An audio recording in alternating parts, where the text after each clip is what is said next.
In 1969, the French and British governments launched a project that would become one of the most famous engineering disasters in history, the Concorde. It was a supersonic jet that could fly from London to New York in 3 hours. It was a technological marvel. It was faster than a bullet. It was the future of aviation. But there was a problem. It was a financial black hole. Before the first commercial flight ever took off, the project was already billions of dollars over budget. The engineers knew it would never be profitable. The politicians knew it would never make money. The airlines didn't even want to buy it because it burned too much fuel. By any rational metric, the project should have been cancelled years before it launched. But they didn't cancel it. They kept pouring money into it for decades. Why? Because they had already spent so much. The British government argued that they couldn't stop now because they had already invested millions of pounds. To stop would mean admitting that money was wasted. So, to avoid wasting the past investment, they wasted billions more in the future. This is the sunk cost fallacy. And it isn't just a problem for governments. It is the single biggest psychological trap that destroys your wealth, your career, and your happiness. The sunk cost fallacy is the irrational urge to continue an endeavor once an investment in money, effort, or time has been made. You see it everywhere. You buy a stock at $100. It drops to $80. You know the company is failing. You know you should sell and move the money to a better index fund. But you don't. You tell yourself, I can't sell now. I'd lose $20. So you hold. The stock drops to 50. Then 20, then 0. You lost the remaining $80 because you were trying to save the first 20. You see it in careers. You spend 4 years in law school. You spend $100,000 on tuition. You get your first job at a firm and you hate it. You are miserable every single day. But you tell yourself, I can't quit now. I've spent 5 years working for this. So you spend the next 30 years being miserable. You trade your entire life to justify a decision you made when you were 22. The sunk cost fallacy tricks you into making decisions based on the past, rather than the future. But here is the brutal truth about money and time. The past is gone. The money you spent on the bad stock is gone. The years you spent in the bad degree are gone. The time you spent in the bad relationship is gone. You cannot get them back by spending more of them. In economics, a sunk cost is a cost that has already been incurred and cannot be recovered. Rational decision-making requires you to ignore sunk costs. You should only look at marginal cost and marginal benefit. If you are at the movie theater and the movie is terrible, should you stay? The sunk cost fallacy says, I paid $20 for the ticket, so I have to stay to get my money's worth. Rational logic says, the $20 is gone whether I stay or leave. The only choice now is, do I want to spend the next 2 hours being bored, or do I want to go home and do something fun? By staying, you are paying twice. You paid the money, and now you are paying with your time. So why is this so hard to do? Why do we cling to our mistakes? It comes down to a psychological concept called loss aversion. Daniel Kahneman, the Nobel Prize-winning psychologist, discovered that the pain of losing $100 is twice as intense as the pleasure of gaining $100. We are wired to avoid pain. Admitting a mistake is painful. Selling a stock at a loss is painful. Quitting a project is painful. It feels like a defeat. It feels like admitting you were wrong.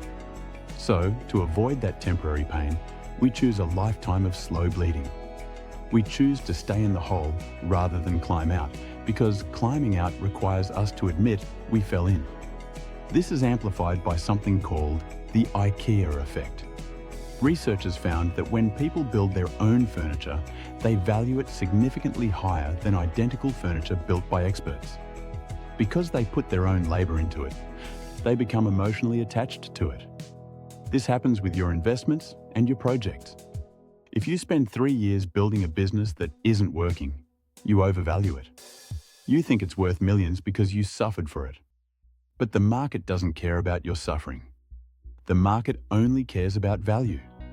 The IKEA effect blinds you to the reality that your project might be worthless.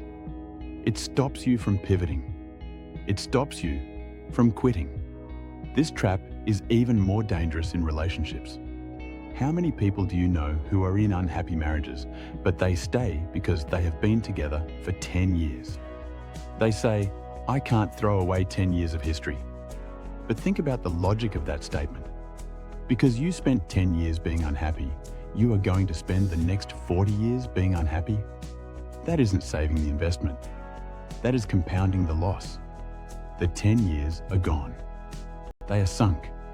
The only question that matters is this relationship making me happy today? And will it make me happy tomorrow? If the answer is no, the rational move is to leave. But the sunk cost fallacy makes us feel like we are losing the past instead of gaining the future. This brings us to the most important concept in economics: opportunity cost. Every time you say yes to a bad situation because of sunk costs, you are saying no to a better situation. By holding on to the losing stock, you are missing out on the gains from a winning stock. By staying in the dead-end job, you are missing out on the career that would fulfill you. By staying in the bad relationship, you are missing out on meeting the right person. The cost of staying isn't just the misery you feel. It is the happiness you are missing. So, how do you escape this trap? How do you become a rational decision maker? You have to learn to zero-base your life. Imagine you woke up today with amnesia. You don't remember your past decisions. You don't remember how much money you spent on your degree, or your car, or your stock portfolio. You only see your current situation and your current options. Would you buy that stock today at its current price? If the answer is no, you should sell it. Would you apply for your current job today if you were unemployed? If the answer is no, you should quit. Would you start dating your current partner today if you met them for the first time? If the answer is no, you should leave. This is called zero-based thinking. It forces you to evaluate things based on their current value, not their past cost. It is terrifying. It requires you to admit failure. It requires you to walk away from investments. But it is the only way to stop the bleeding. There is a famous saying in poker: the money you already put in the pot is not yours anymore. If you have a bad hand and you keep betting just because you already put money in, you are the fish. You are the sucker at the table. The professional player folds. He accepts the small loss so he can keep his chips for the next hand. Your life is a series of hands. You are going to play bad ones. You are going to make bad investments. You are going to waste time on bad projects. That is inevitable.